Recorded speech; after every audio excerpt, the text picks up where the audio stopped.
Daf Yomi, tractate Zevachim, page 74.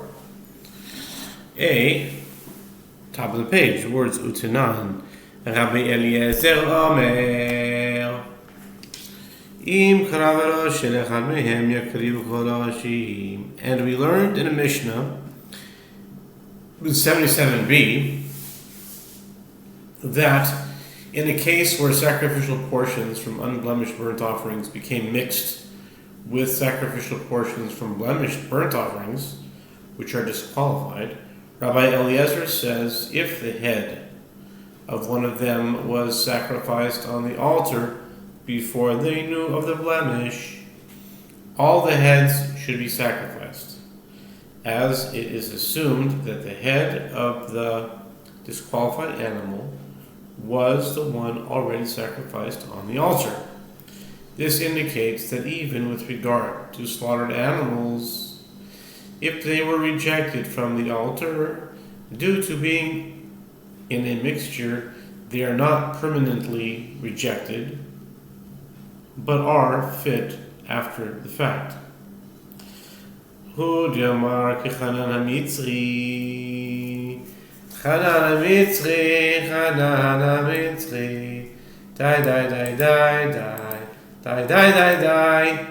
Chanan hamitzri has a numerical value of 453,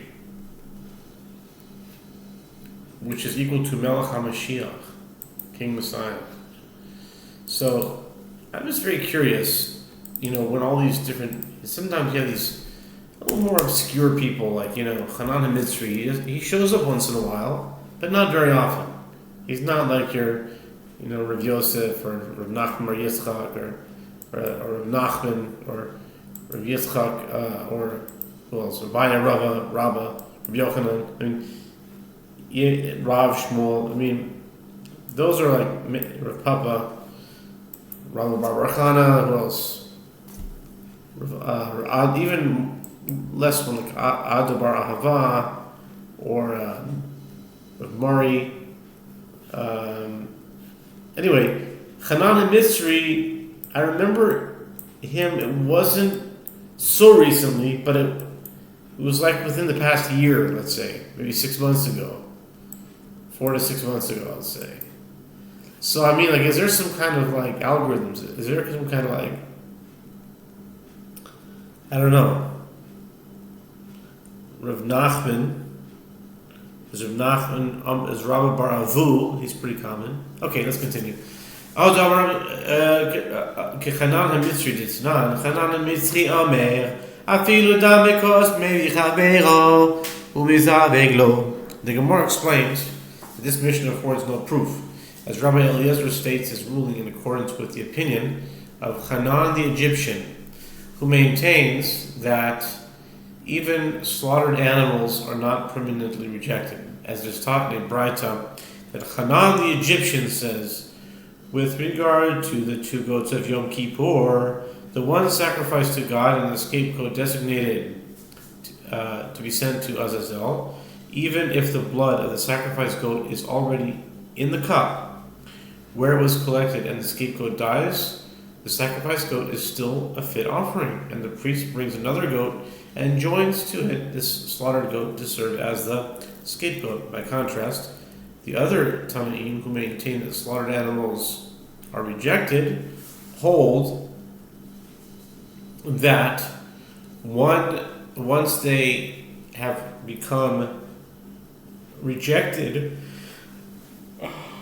due to being in a mixture, they are no longer fit for sacrifice, as stated by Rabbah. Amar Rav Nachman, Amar Rav Bar Abu, Amar Rav Tabat, Shenu Dezoret, Shinisalva B'mei Tabois, V'noflachas Mihem L'Yam HaGadol, Hu Tukulan Demrinan, Hach Dinafar HaYudi Surah.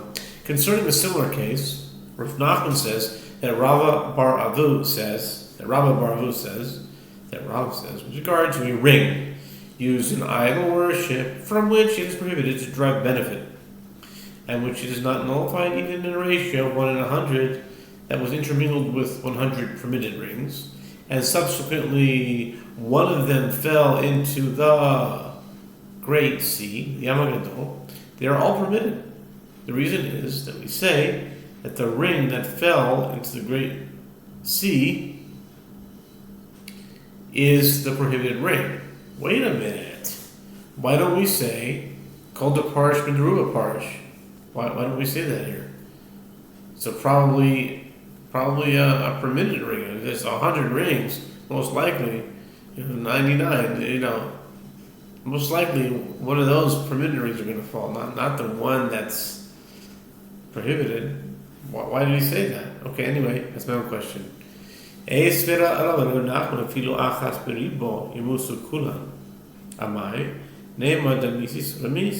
Rava raised an objection to Rav Nachman from the Mishnah with regard to all the offerings that were intermingled with animals, from which deriving benefit is prohibited. Even if the ratio is 1 in 10,000, they all must die.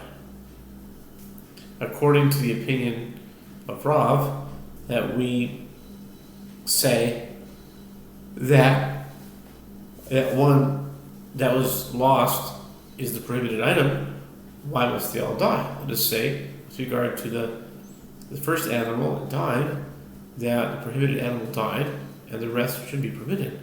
Amar le Rav Amar Rabbi Eliezer Litznan Rabbi Eliezer Omer Im Krav Rosh Kelekamen Yakrivu Kol Hoshim Kulan. Nachman said to Rav states his ruling in accordance with the opinion of Rabbi Eliezer. As we learned in the Mishnah, Rabbi Eliezer says, if the head of one of them is sacrificed on the altar, before the priest knew of the blemish, all of the heads should be sacrificed, as it is assumed that the head of the disqualified animal was the one already sacrificed on the altar.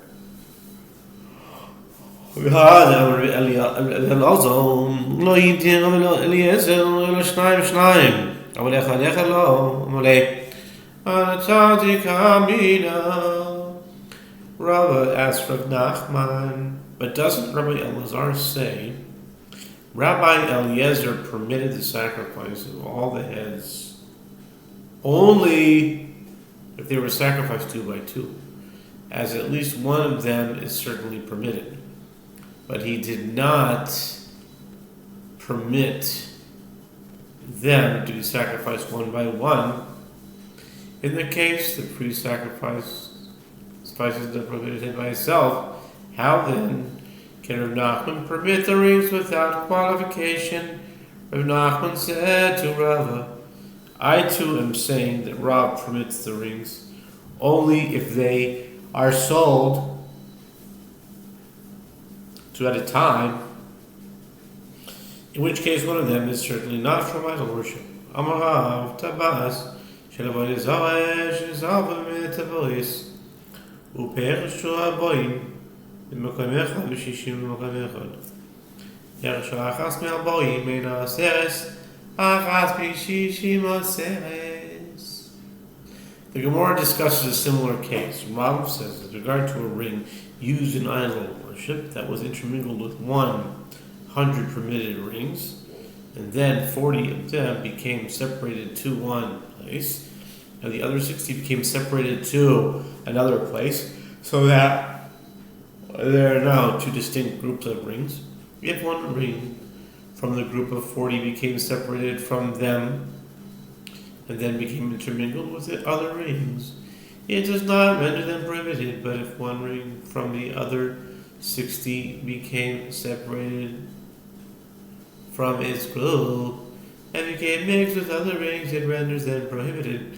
Ma'ishna achas merbaim de la Damrina Isura Beruba Ise Achas Mishish Nami Amrinan Isura Beruba Ise Ela Yehoshua Baim Kulan B'Makom Echad Ein Ois Chois Shishim L'Makom Echad Ois Chois.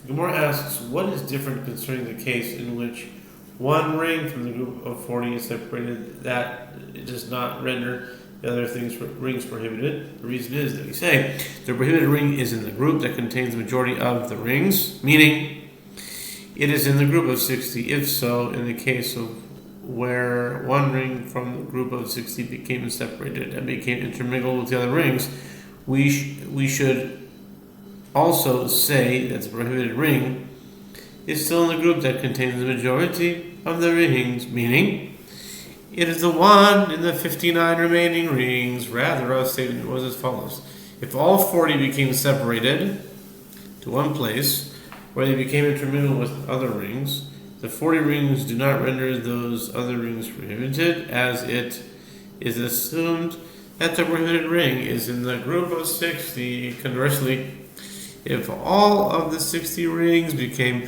separated to one place, where they became intermingled with other rings, the 60 rings render those other rings prohibited. Ki amri te kamer shmur amali hanach lavoy desire spego safik spego suva ad soifa oilam. But Yehuda, who said this statement, citing Rav, added, when I said this ruling in the presence of Shmuel, that if the 40 rings became intermingled with others, they do not render them prohibited, he said to me, disregard this halacha, and with regard to the case of idol worship, as this prohibition is so stringent that its uncertainty and its compound uncertainty are prohibited forever. Meaning, no matter how many uncertainties are added, they're all prohibited. Meisvei, meisvei, meisvei, meisvei, meisvei. Safek v'razah suha, v'svek svek v'medevas. Kate said, Kos shov v'razah shenafal oitzal malei koises, kulan surin, pirash, echad mehen, l'ribo, u'meribo, l'ribo mutarim. The Gemara raises an objection to the opinion of Shmuel from a Braita. An uncertainty of idol worship is prohibited, but its compound uncertainty is permitted. How so?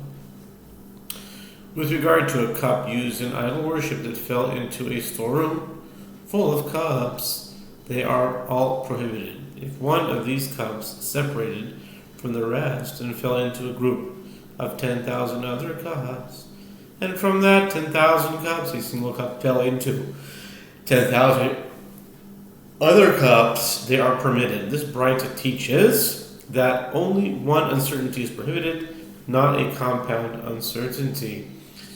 Tanya, Rimoni, Badan, Asorim, Beholju, Ketzad, Nafal Mehen, Bitoch, Ribo, Asorim. The Gemara explains this is a dispute between Tanaim, as there's a ton of Braita in Tosefta Truma at 510. The Rabbi Yehuda says prohibited pomegranates from Badan, which are too significant to be nullified, prohibited a mixture in any amount. How? So, if one of them fell into a group of 10,000 other pomegranates, and one of that group fell from that 10,000 into another 10,000, they're all prohibited, despite the fact that this is a compound uncertainty. Rabbi Shimon ben Yehuda, Amen, Shimon Ribo, Aserin, the Braita continues. Rabbi Shimon ben Yehuda says, in the name of Rabbi Shimon, if a prohibited pomegranate fell into a group of 10,000 pomegranates, they are all prohibited, as he concedes that these pomegranates are not nullified in a majority. But if one pomegranate from the 10,000 fell into a group of 3 pomegranates, and one of these 3 pomegranates fell into a different place, it is permitted, as this is a compound uncertainty. Shmuel Amar Keman I Rabbi Yehuda Filu Shasurim Asu I Rabbi Shimon Filu Bazal Nami Shari. The Gemara inquires, according to the opinion of which of these Tanaim does Shmuel state his opinion that an item used in idol worship remains prohibited no matter how many uncertainties are involved. If you say that he stated his ruling in accordance with the opinion of Rabbi Yehuda, that even with regard to other prohibitions, a compound uncertainty should be prohibited. And Rabbi Yehuda stated his ruling with regard to a prohibited pomegranate, not an item of idol worship. And if Shmuel stated his ruling in accordance with the opinion of Rabbi Shimon, then even in the case of idol worship, a compound uncertainty should be permitted, as Rabbi Shimon did not differentiate between the two types of prohibitions. Rabbi Shimon Shimon ben Zava, the Shalisun, Elaha, Itanya, Salikon Zava, so next week up Mutas, Mani, La Yehuda, and Rabbi Shimon. If you would say that there is a difference according to the opinion of Rabbi Shimon between idol worship and other prohibitions, and he prohibits compound uncertainties only in the case of idol worship, then if so, that which is taught in the Braita cited previously in uncertainty of idol worship is prohibited, but its compound uncertainty is permitted. Whose opinion does this represent? Is neither the opinion of Rabbi Yehuda nor the opinion of Rabbi Shimon.